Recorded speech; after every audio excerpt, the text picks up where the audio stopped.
team. Maraming salamat po, choir. Right, and thousand storms. Sa buhay po natin, talagang maraming mga bagyo ang mga dadaan sa ating buhay.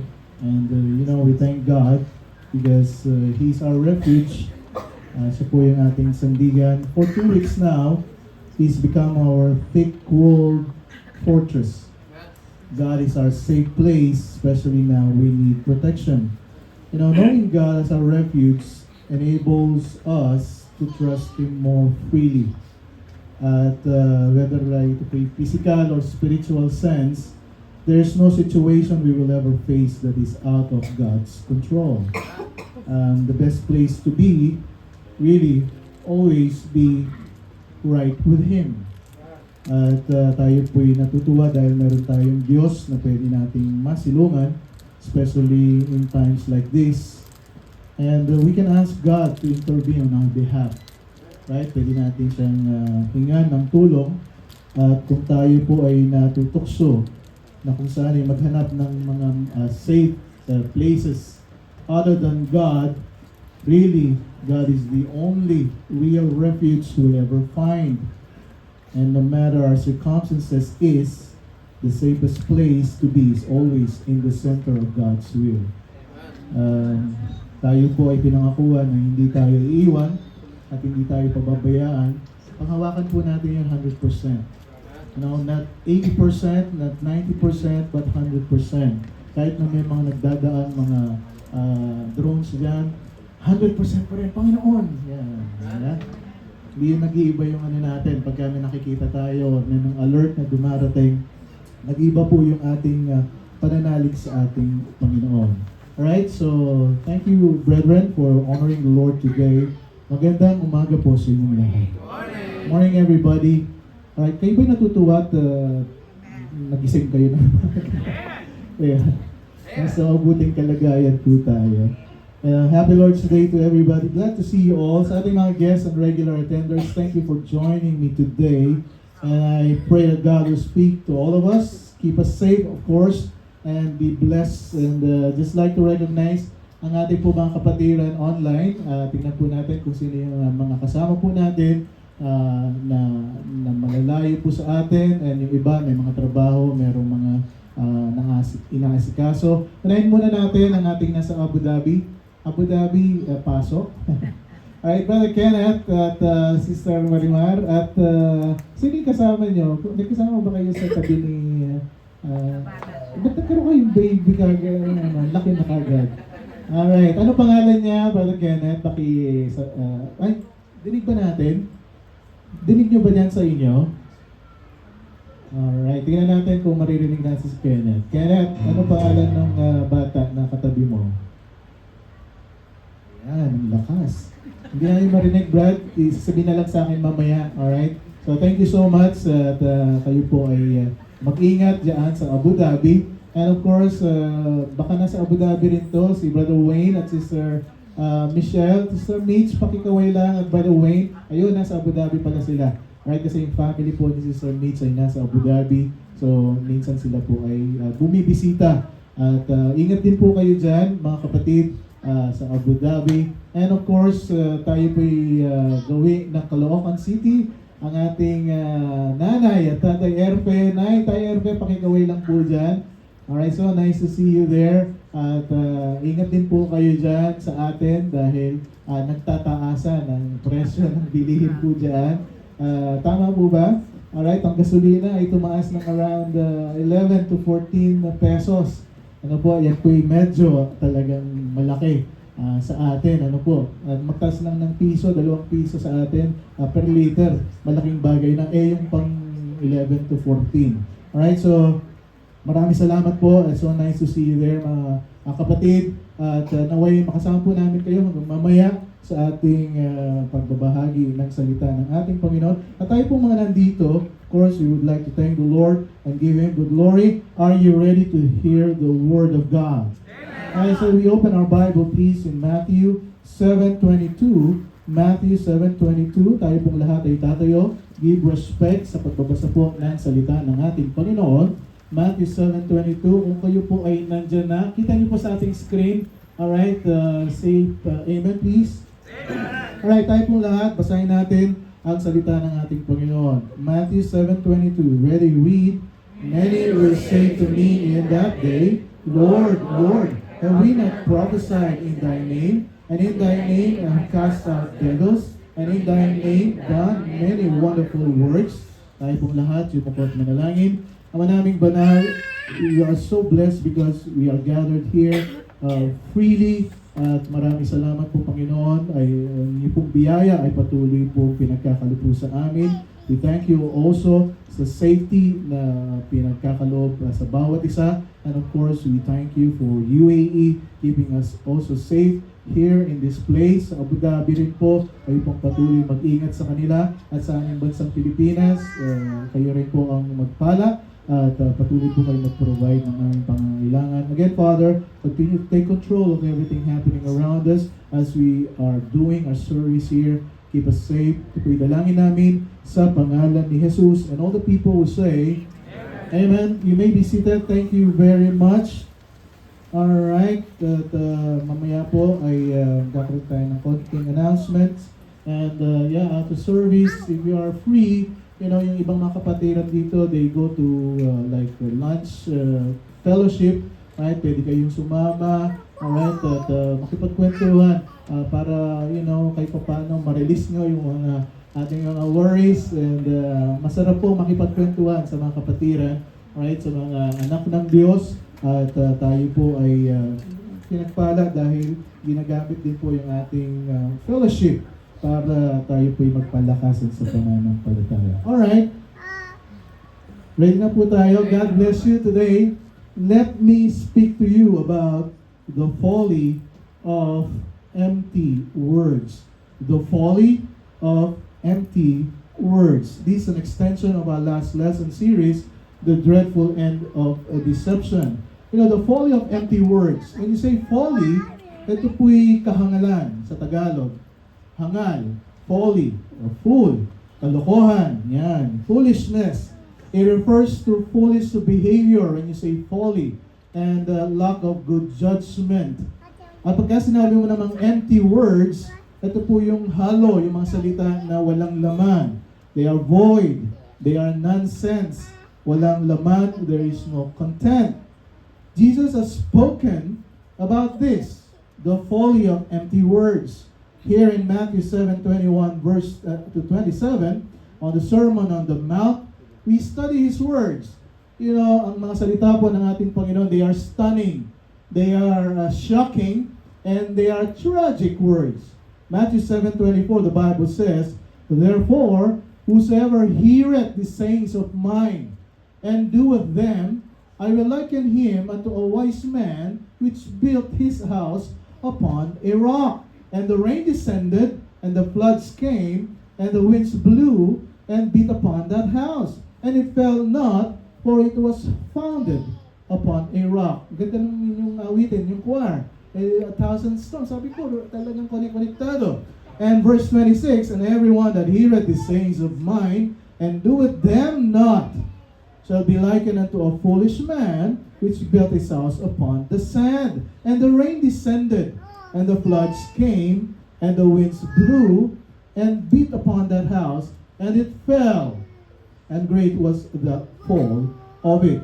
Well, mga kapatid, kung tatandaan niyo pong mabuti, last point natin last Sunday, about how people get lulled or get soothed into this deception, sinabi natin, maraming mga tao ay nade-deceive because there is an indifference to the Scripture.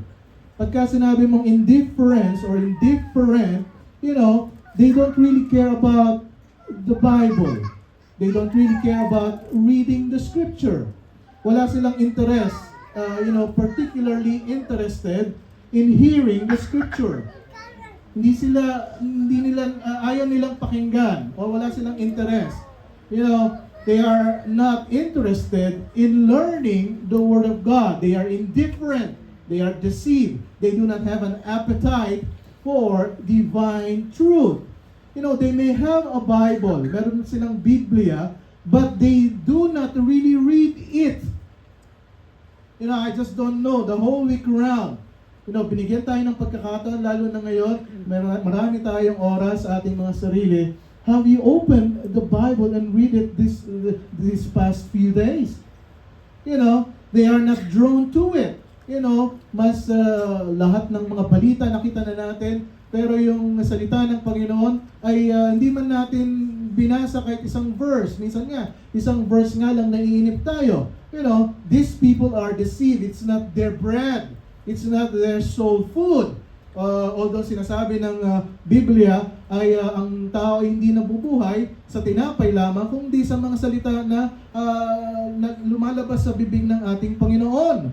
And because there is indifference to the Scripture, there is ignorance about the Scripture. Nang nangyayari sila, bigla nagugulat sila, ay, sinabi ba yun ng Biblia? And now resulting disobedience to the Scripture. Ngayon, hindi na natin nasusunod kung anong sinasabi ng Biblia. Unlike those Christians in Thessalonica, on the other hand, the Apostle Luke testified, these people, these were noble than those in Thessalonica. Acts 17:11. In that they received the word with all readiness of mind. Ang salita ng Panginoon, buong puso nilang tinanggap. And they are ready, and search the Scriptures daily. At talagang pinag-aralan nila, araw-araw binabasa nila ang kanilang Biblia, ang salita ng Panginoon, whether those things were so. Totoo ba yung sinabi ni Pastor? Yung nabasa ko, totoo ba to? Sa kanila, talagang they receive the word with all readiness of mind. At talagang sinasaliksik po nila ito. They've searched the Scripture because Jesus commanded them to do. John 5:39. Anong sabi niya? You have to search the Scriptures. Talagang kailangan pag-aralan mo siyang mabuti. For in them, you think you have eternal life. At yan yung mga nagte-testify sa akin. Kung gusto mo makilala ang Diyos, kung gusto mo makilala ang Panginoong Jesucristo, kung gusto mo makilala ang Banal na Espiritu, at kung gusto mong malaman ang kaligtasan, sabi niya, you have to search the Scripture because these are the things that testify me. Ito yung nagpapatotoo sa akin. Now, the Apostle Paul admonished Timothy, a very familiar verse in 2 Timothy 2:15. Ang sabi niya, mag-aral kang mabuti. Study to show thyself approved unto God. Pag-aralan mo mabuti, ikaw ba i-approve sa Panginoon ngayon? Kailangan mong saliksikin ang iyong sarili. That needed not to be ashamed. And when you read and study the Word of God, there's nothing to be ashamed of. Hindi ka nahihiya kasi pinag-aaralan mong mabuting salita ng Panginoon, rightly dividing the word of truth. Sabi niya talagang ayan ay dinidivide mo, pinag-aaralan mo, tama ba to, tama ba yan?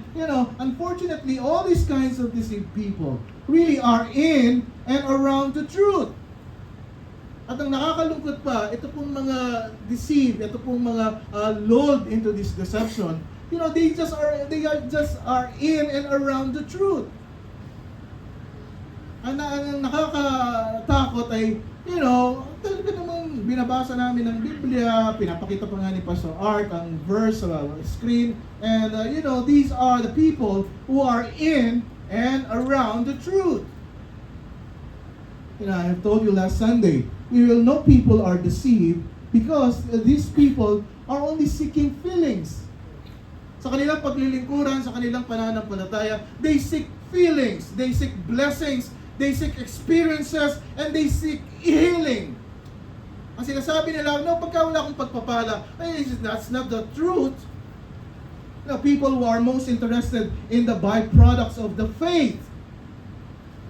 Mas tayo po yung nakatuon sa mga natatanggap natin, pero yung nagbibigay sa atin ng mapagpapala, hindi natin pinapansin. Deceived people are people who are more committed to a denomination. Sila ito yung grupo namin, pagka kasi ako yung malis dyan, talagang nakakatakot ako lang mag-isa, a certain religious group, and that can be a church. A certain gathering may be more social than spiritual. The sick people are people who are involved, especially in theology. Napakadaming alam sa verses na only at a sort of academic level. You know, kasi ayokong masabi ni Pastor na wala akong alam sa Biblia and everything. So, ang ginagawa po nila ay gagamitin ko yung seminary para, you know, maalam na ako yung maraming alam sa salita ng Panginoon. You know, but again, these people really have no relationship with the Lord. And so our Lord then addressed the folly of empty words, going back to Matthew 7:21, ang sabi niya, "Not everyone that saith unto me, Lord, Lord, shall enter into the kingdom of heaven, but he that doeth the will of my Father which is in heaven. Many will say to me," you know, kung titignan niyo po yung mga verses na ito, yung mga nagsasalita, many say, you know, they say unto me, Lord, Lord. You know, here's the folly of empty words. They are the sayers, but not the doers. Puro lang sinasabi ng sabi, puro lang, you know, para malaman ako'y Kristiyano, I can recite John 3:16, I can recite all the verses in the Bible. You know, their claims are deceitful. They say the right things, but they do not live the right things. Marami mga Kristiyano, really. You know, ang daming alam sa Biblia, but they are only sayers, but not doers. You know, in other words, ito po yung sinasabi ng ating Panginoon, your words does not match your works. Yung mga sinasabi mo, hindi naman nagmamatch sa gawa mo eh. You know, and Jesus explicitly, even about these claims, you know, they say to me, ang sabi ng Panginoon, sila'y nagsasabi sa akin, biruin mo ako, ang Panginoon, sinasabihan ako na ganito. They say to me, many will say to me on that day. At ang nakakatakot pa, ang sinasabihan nila dito ay ang Panginoon. Na hindi na sila natakot na ang Panginoon, He knows every heart of man. You know, ang Panginoon, alam niya lahat. And you cannot hide from God. At sila, talagang ang lakas ng kanilang ang lakas ng loob nila, you know, they say to the Lord, they say to me, sabi ng Panginoon, and many will say to me on that day. All their religious efforts are directed at Him. You know, but their final destiny will not based on what they say. As good as it sounds, you know, now and on that day, kahit na ikaw ang pinakamagandang magsalita tungkol sa pananalig mo sa ating Panginoon, pero kung di naman kita yan sa gawa, yan po ay pandaraya. They say to me, Lord, Lord. You know, pagka nagsabi pa sila sa akin, Panginoon, Panginoon, alright, Lord. The first time you say it, it's respectful. You know, Master, fundamental, a divine title. And to say it twice, Lord, Lord. At pagka sinabi mong Lord, Lord, you know, ay talaga namang fervent yan at zealous, Panginoon, Panginoon, talaga namang pagka inulit-ulit po, talagang totoong totoo. And reflects some sense of devotion. Lord, Lord. And many will say to me in that day, notice, in verse 22, ang sabi nila, in Thy name, in Thy name, in Thy name. Sa pangalan mo, Panginoon, sa pangalan mo, Panginoon, sa pangalan mo, Panginoon. And all these people, ang lahat ng sinasabi nila is directed to God. Nakakatakot. Kasi mga kapatid, these people, entire activity has been directed at the Lord Jesus Christ. In Thy name, sounds so good. In the name of Christ, they came, claiming Jesus as Lord, with courtesy, with orthodoxy, with fervency in private devotion and public ministry. It sounded so good. You know, but shockingly, in verse 23, the Lord Jesus says, Matthew 7:23, and then I will profess unto them. At sabi niya, ako, ito ikukumpisal ko sa inyo. Hindi nga kita kilala, I never knew you. Depart from me, you that work iniquity. Alam mo, hindi natin maluloko ang Panginoon, sabi ko nga po sa inyo.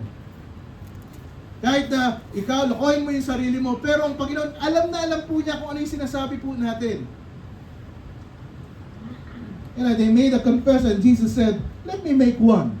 Okay, sige, you say this, you say that, in my name, Lord, Lord, sige, lahat na lang ng kabanalan na sabihin mo sa akin, pero ito naman ang sasabihin ko sa iyo.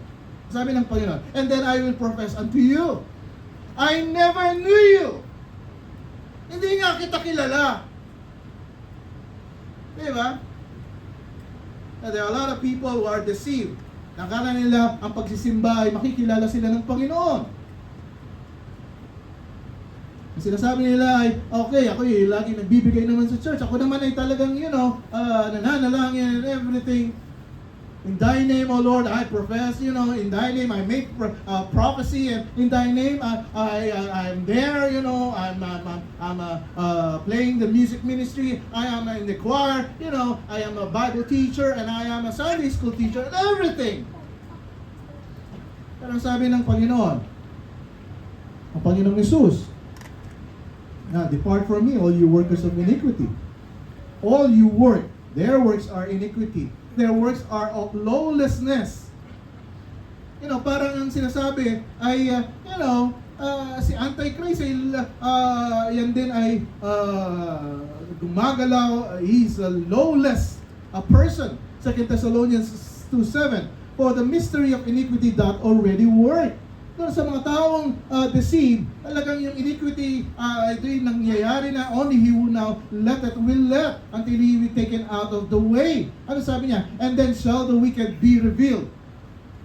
Yung mga workers of iniquity na yan, they will be revealed, whom the Lord shall consume with the spirit of His mouth and shall destroy with the brightness of His coming. And what He was saying here, these people are more connected to Antichrist than to the true Christ. Because they are living in deception. Profession is a valueless. Kahit na-profess ka ng profess, pero yung mga gawa mo hindi naman nagmamatch sa pinoprofess mo. Sabi nga natin, it's waste. It's a kind of profanity, taking the Lord's name in vain. At tayo pa ang lakas ng loob natin na magsabi ng Lord, Lord. It's worse than straight cursing. It's like a Judas kiss. To say Lord, Lord, and live lawlessly. Many will call Jesus Lord, Lord, and never submit to His Lordship.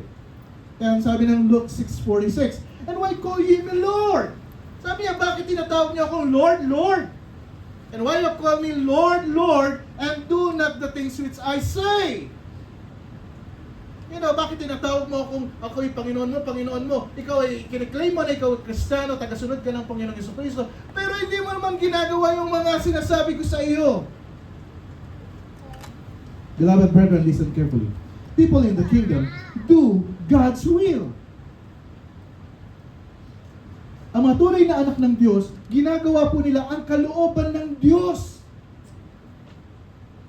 Hindi kalooban ng tao, hindi kalooban ng nino pa man, kundi ang ginagawa mo ay kalooban ng Diyos. People who got saved do God's will. Obey the will of God. Ano sabi ng Ephesians 2:10? For we are His workmanship created in Christ Jesus unto good works, which God hath before ordained that we should walk in them. Ano yung sinasabi ng Panginoon? Doon tayo lumakad. Kasi ginagawa mo yung kalooban ng Panginoon. Hindi kalooban ni Pastor Art. I will repeat. Gumagawa ka dito, hindi dahil gusto ko. Gumagawa po kayo dito, pareho tayo, gumagawa tayong lahat dito, dahil ito yung kalooban ng ating Panginoon. Because, ano sabi ng James 1:22? But be ye doers of the word. Sabi niya, kailangan ikaw'y tagagawa ng salita ng Panginoon and not hearers only. Hindi yun tayo, kayo nag-aaral naman, may Bible study kami, lahat kami, naririnig ko and everything. Ano sabi niya? Oh, you're deceiving your own self. Ano sabi niya? Be doers of the words and not hearers only, deceiving your own selves. Self-deluded, self-deceived, hearers and sayers but not doers. Maraming mga Kristiyano, ang daming alam sa Biblia. Pero pagka tinignan mo yung application, hindi yung paggawa, nasa na? Nakakatakot nga po eh. Magtuturo tayo ng salita ng Panginoon, pero ang gusto natin mangyari, yung gusto natin, yung gusto ko, hindi po. Gagawa po tayo dito dahil ito ang kalooban ng ating Panginoon, mga kapatid.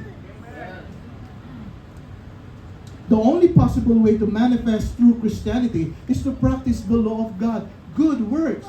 Yes, good works, but not for salvation. Good works, but not for you to get saved. And do good works, yes, because you are already saved. Gumagawa ka ng mabuti kasi ligtas ka na. Hindi mo gagamitin yung mabuting gawain mo para ikaw ay maligtas. Mali! Wala pong tinuturong ganyan ng Biblia. Para ikaw ay maligtas, ito yung tingnan mo yung sarili mo, sabi niya, examine yourselves. Sabi niya, ikaw ay makita mo yung sarili mo, makasalanan ka, at humingi ka ng kapatawaran sa Panginoon, at buksan mo yung puso, tatanggapin mo siya bilang sarili mong Diyos tagapagligtas. Yun po yung kaligtasan. At pagkaligtas ka na, susunod po yung mga mabubuting gawa. Kasi pagka ang ligtas na tao, hindi gumagawa ng mabuti, walang bunga, sabi ko, questionable. Questionable. Pero kung yung mabuting gawa mo, ang gagamitin mo para ikaw ay makapunta ng langit, yan po ay mali. Wala pong ganyang sinasabi ang Biblia. Kahit magsimba ka ng every Sunday dito, sabi ko, kung yan ang gagamitin mo para ikaw ay maligtas, nagkakamali ka.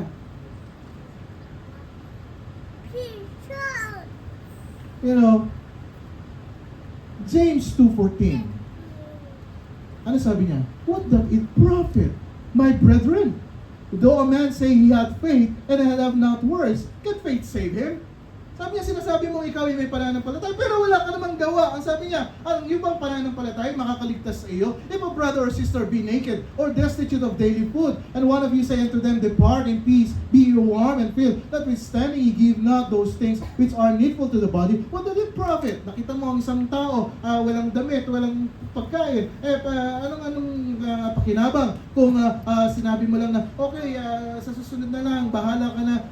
Sabi niya, anong pakinabang noon? What doth it profit?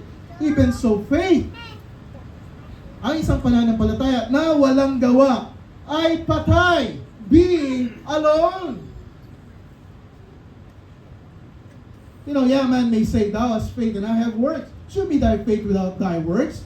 And I will shew my faith by my works.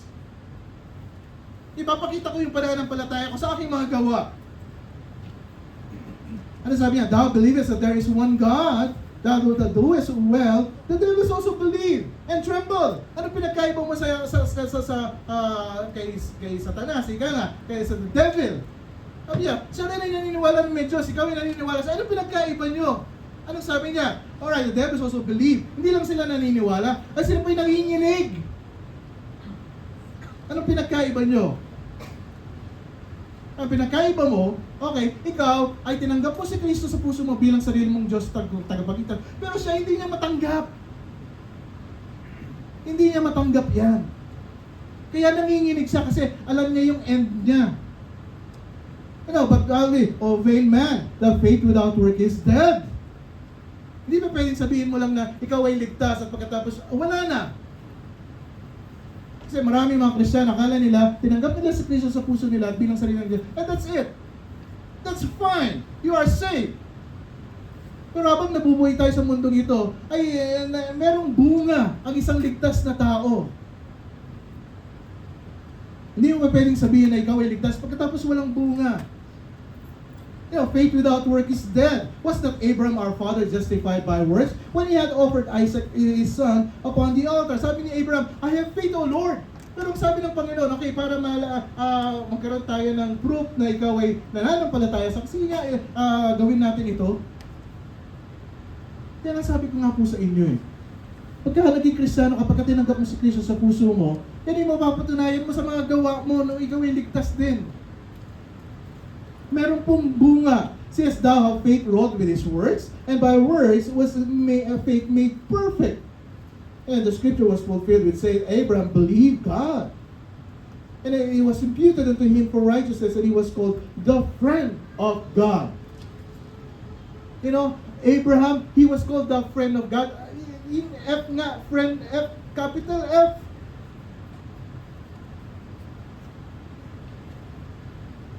You know, you see then how that by works justified is not, if man is justified and not by faith only. Likewise also was not Rahab, the harlot, justified by works, when she had received the messengers and had sent them another way.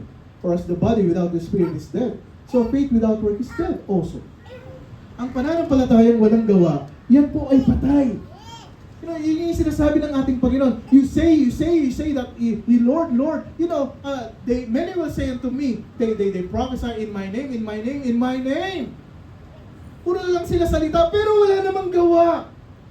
Anong sabi ng Panginoon? You know, I never knew you. Puro ka lang sabi, pero wala ka namang gawa. Sabi ng Panginoon, faith without work is dead. That is the folly of empty words. Huwag puro lip service lang.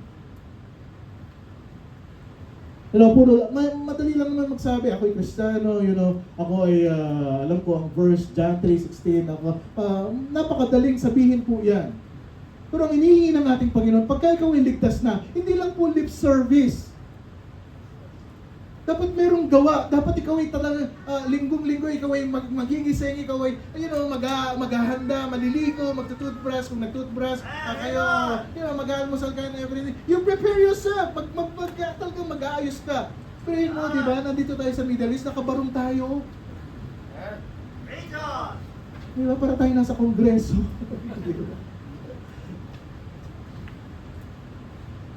You know, meron kang ipapakita. You know why? Kasi ligtas ka na.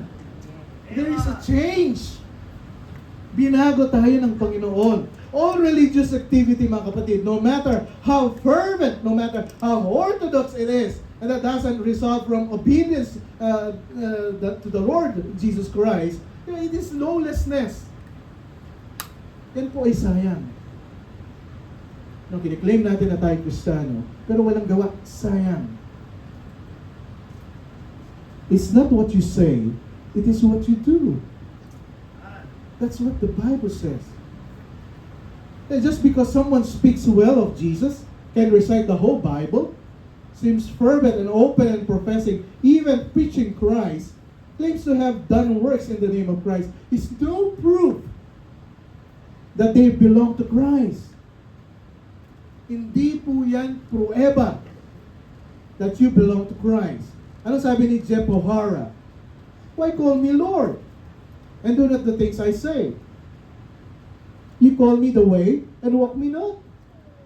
Sinasabi mong I am the way, pero hindi ka naman lumalakad sa aking pamamaraan. You call me the light, pero hindi mo naman ako pinapamuhay. You leave me not. You call me master, and you obey me not. Sinasabihan mo ako ang Panginoon, ang master mo, pero hindi ka naman nag-obey. If I condemn you, blame me not. Sabi ng Panginoon. No, you call me bread, but you eat not my word. You eat me not. You call me the truth, but you believe me not. Sinasabi mong ako ang katotohanan, pero hindi ka nga naniniwala sa akin. You call me Lord and serve me not. If I condemn you, blame me not. If I say I never knew you, blame me not. Beloved brethren, are you just talking empty words? And you have no real relationship with the Lord Jesus Christ.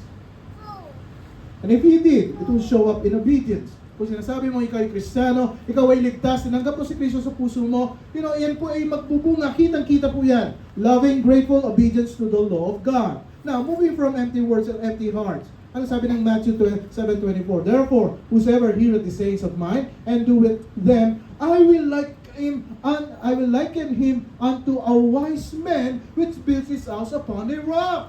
Ano sabi niya? Ito ang puso ng isang tunay na Kristiyano. You know, if you hear my words and act on them, you are the wise men. Sabi niya, kung ikaw ay nakikinig, at yan ay ginagawa mo, pinapakita mo sa buhay mo, ikaw ay napakatalinong tao. You are the wise men. Why you act on them? Bakit mo ginagawa? Because you hear it, your heart is filled with His sayings.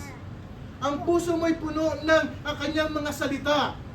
At pagka ikaw ay puno ng salita ng ating Panginoon, you know, ito po yung tinatawag nating knowledge under application. It is wisdom.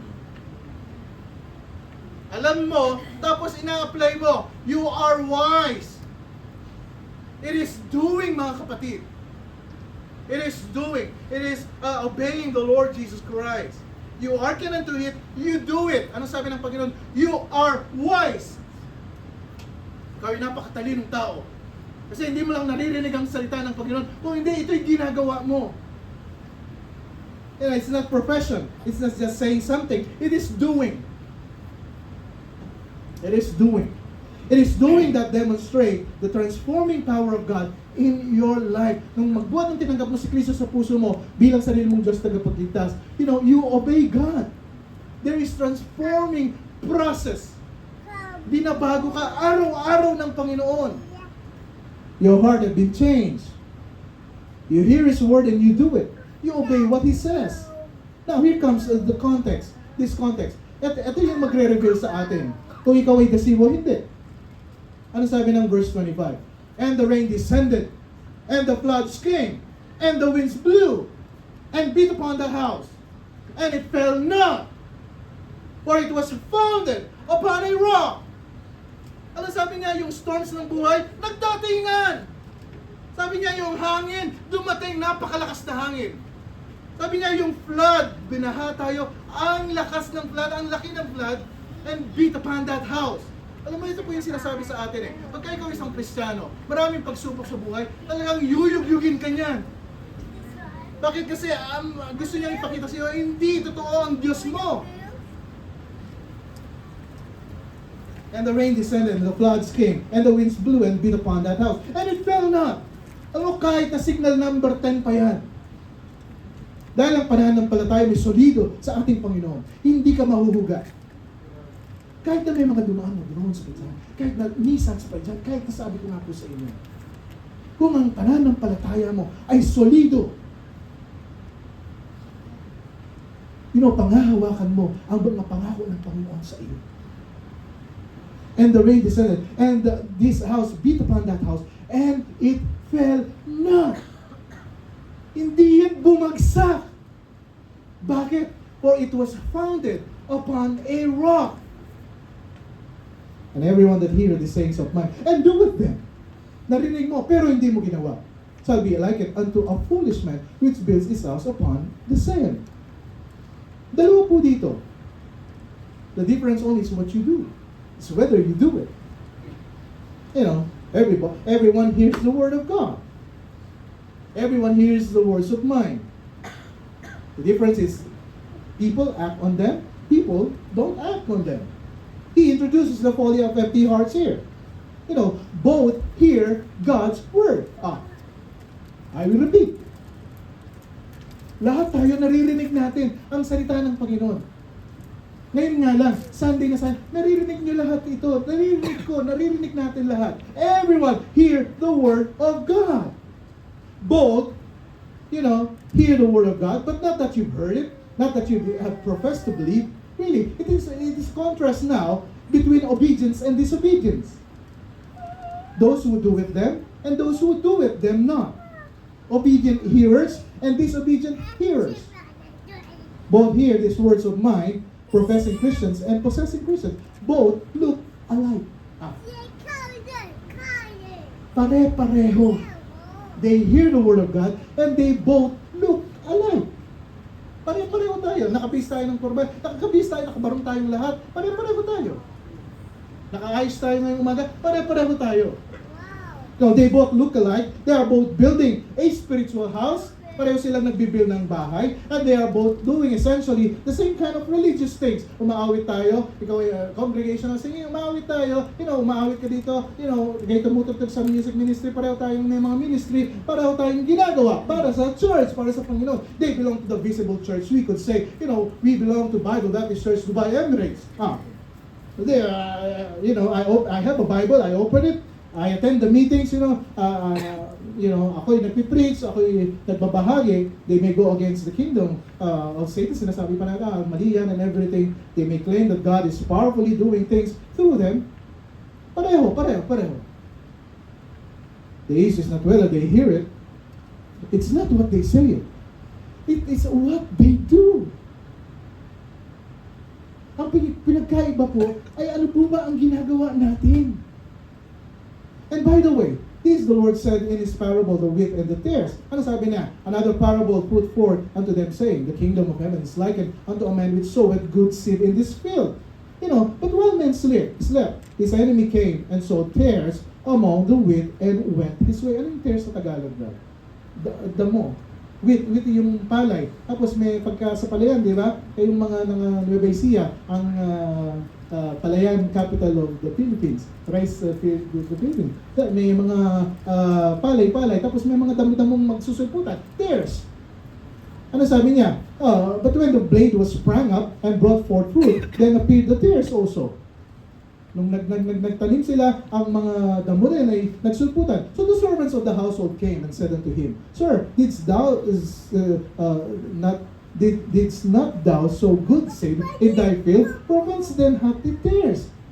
Sabi nga, bakit, di ba palay lang yan? Bakit mayroong mga damo? Wala naman tayong tinanim na damo. And he said unto them, an enemy hath done this. Ang kalaban. May kalaban na nagtanim nito.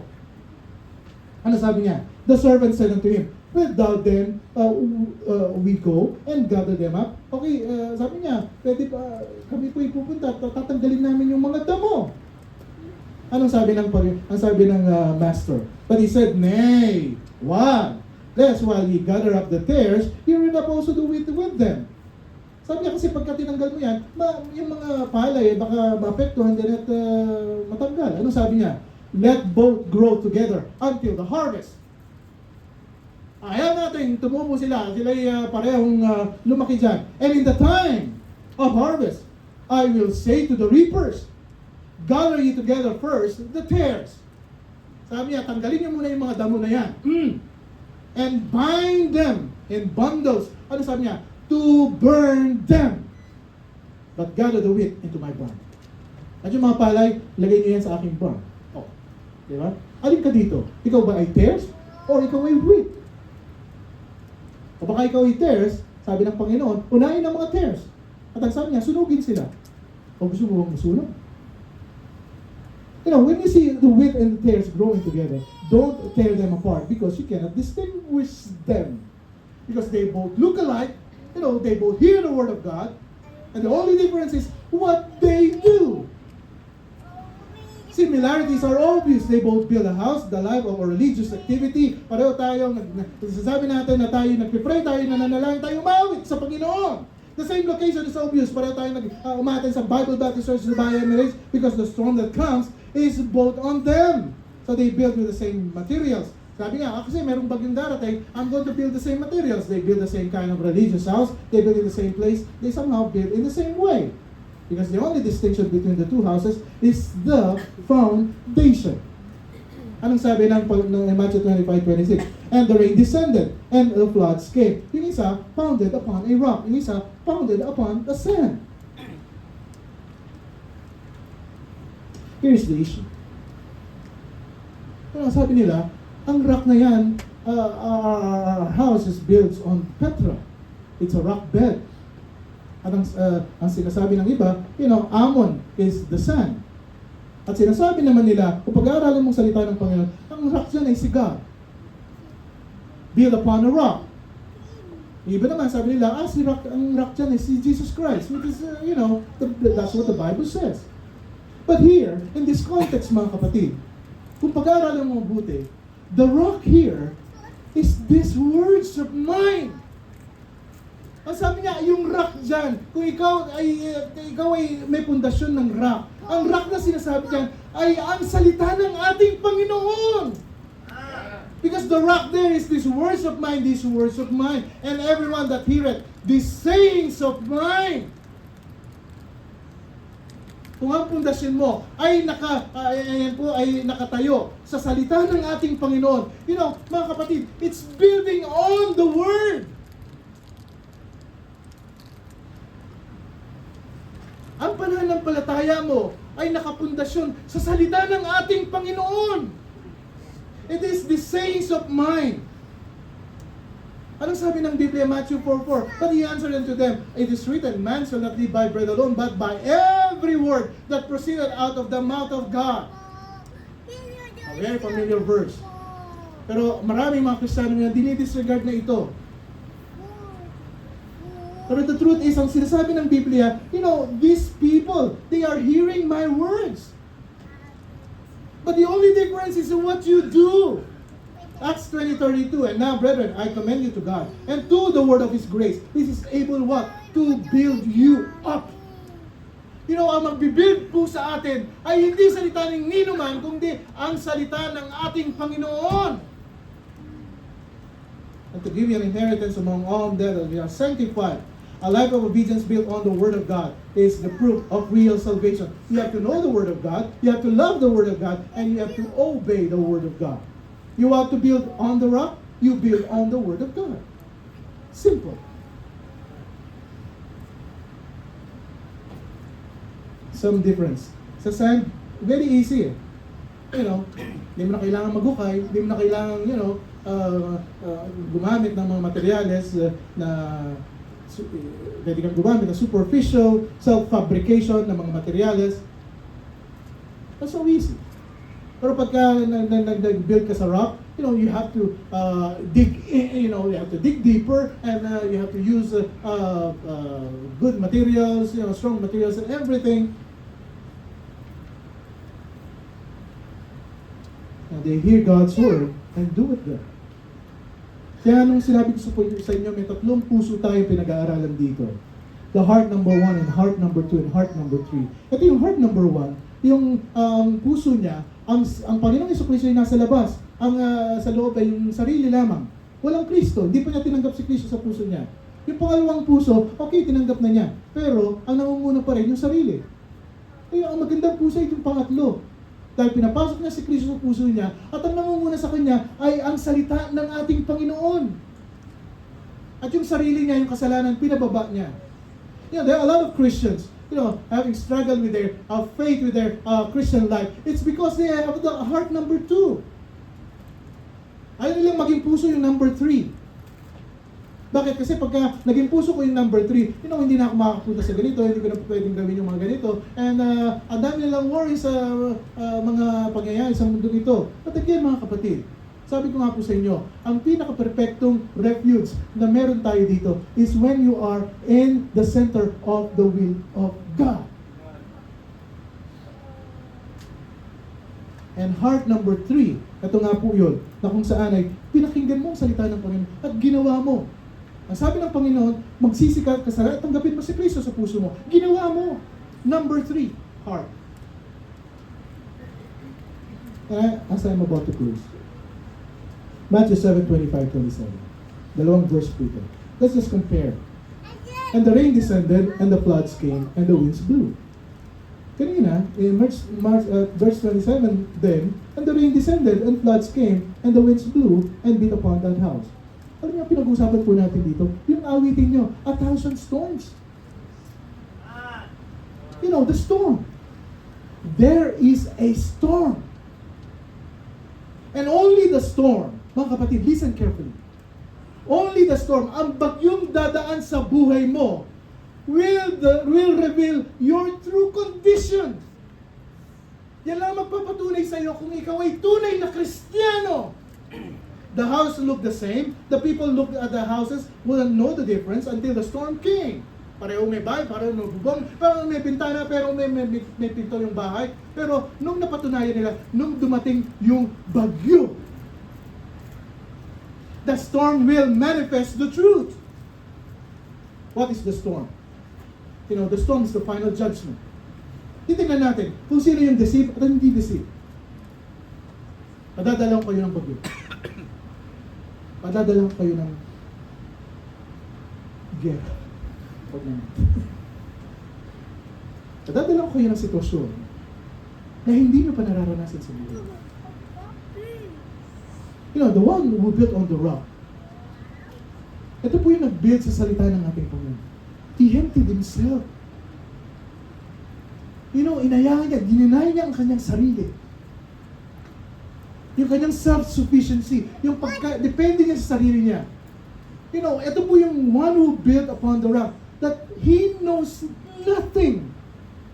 Nothing to commend himself to God. Merong brokenness.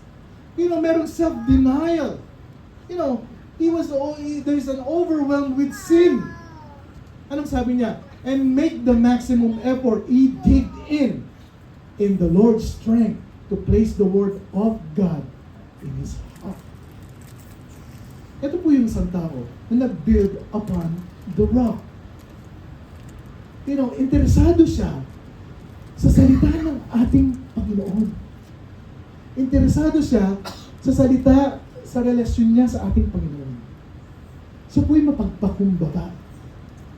Siya po'y mapagmahal. Siya po ay obedient. He doesn't build on visions and experiences. He builds on the Word of God. The day of judgment comes. Sa buhay po natin sa ating pananampalataya, there will come a testing. Magkakaroon ka ng trial. Final test. But those people who built upon the rock, their houses stands. Pero, in the built upon the sand, it fell.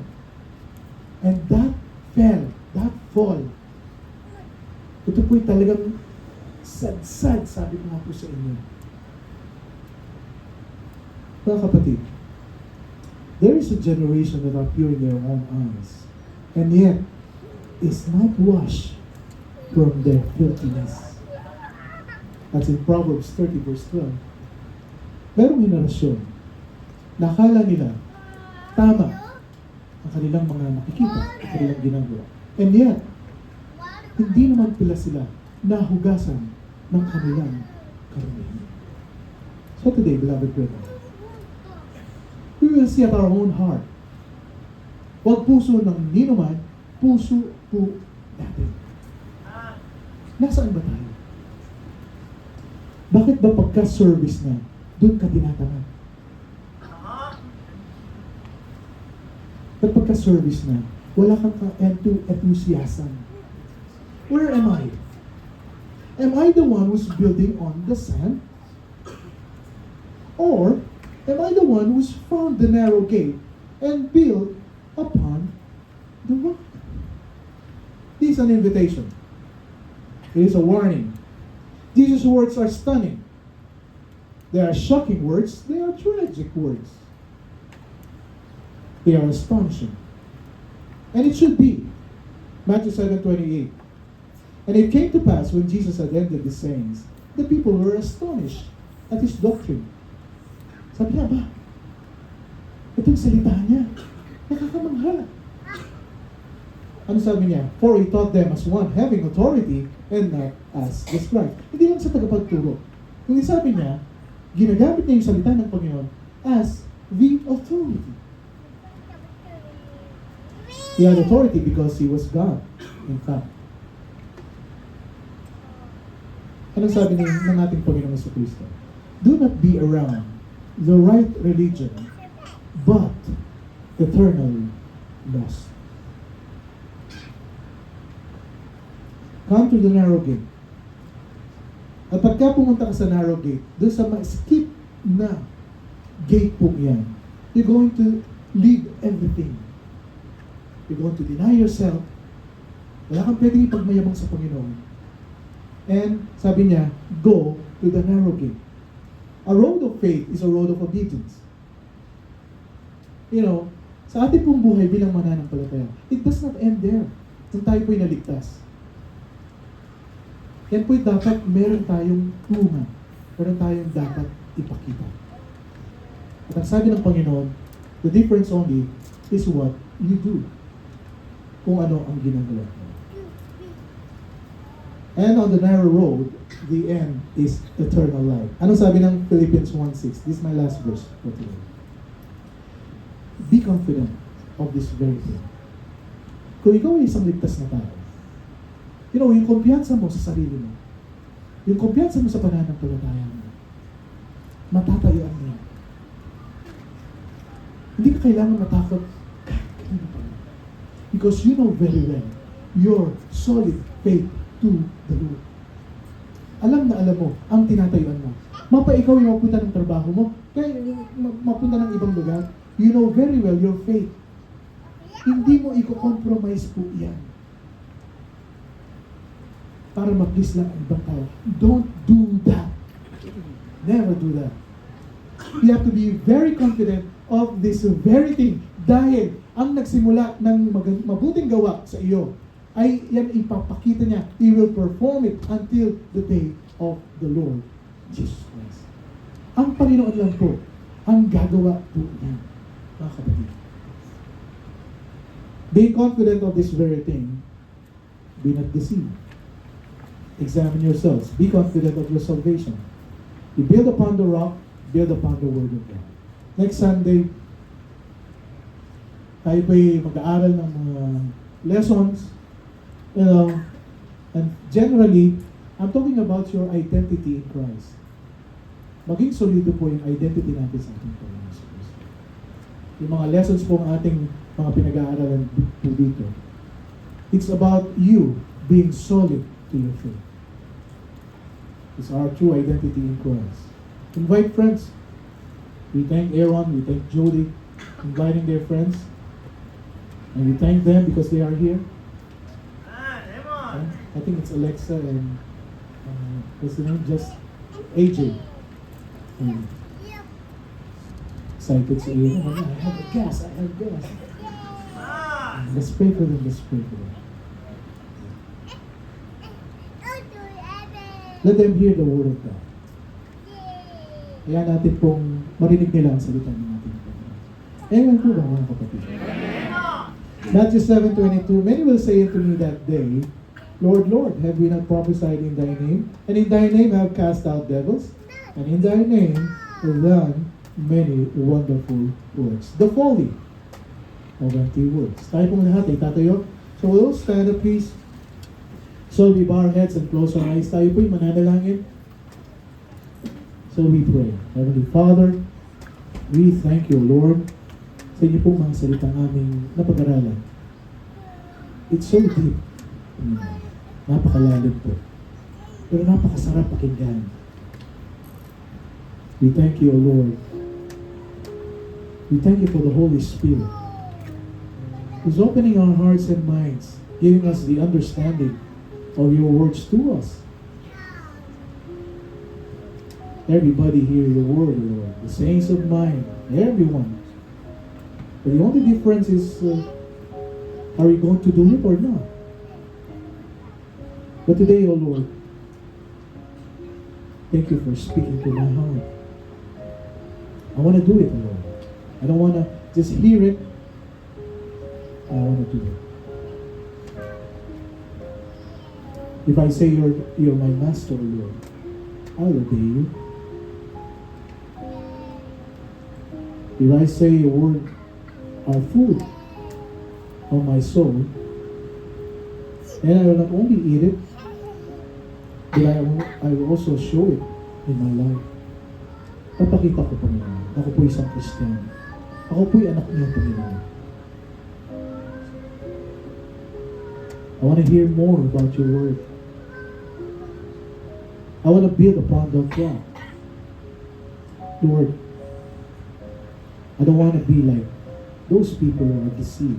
They say, Lord, Lord, in thy name, in thy name, in thy name. And at the end of the day, they are lost. And I thank you, Lord. I want to have that heart, number 3 heart.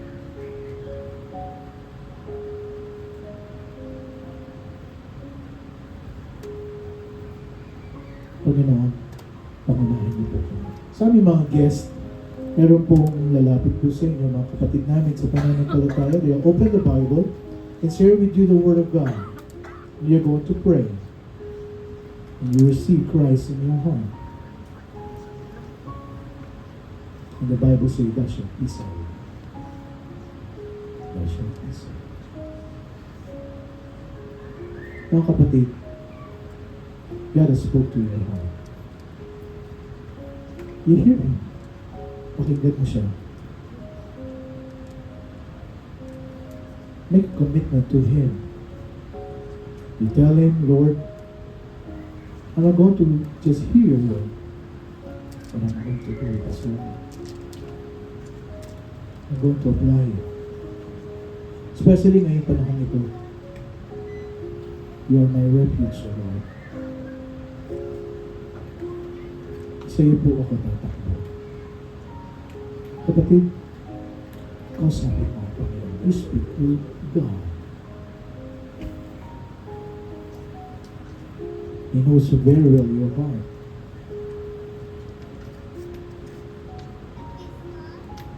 You tell Him, Lord, I want you to be my refuge. Be my refuge, Lord.